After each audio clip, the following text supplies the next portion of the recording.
has updated a severe thunderstorm warning for southern Alberta at 12:20 a.m. Mountain Daylight Time, Thursday, July 8th, 2021.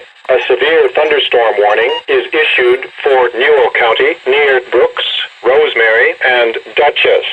A severe thunderstorm watch is continued for the following regions: Drumheller, Three Hills, and Brooks, Strathmore, Vulcan. A severe thunderstorm watch is ended for the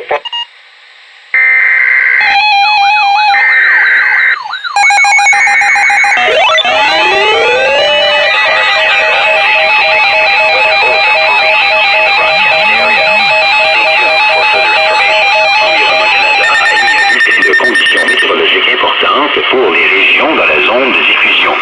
Restez à l'écoute pour plus d'informations.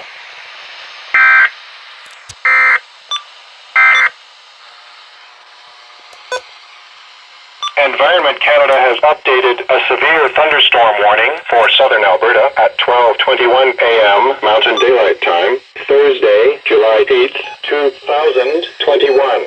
A severe thunderstorm warning is continued for Newell County near Brooks, Rosemary, and Dutchess.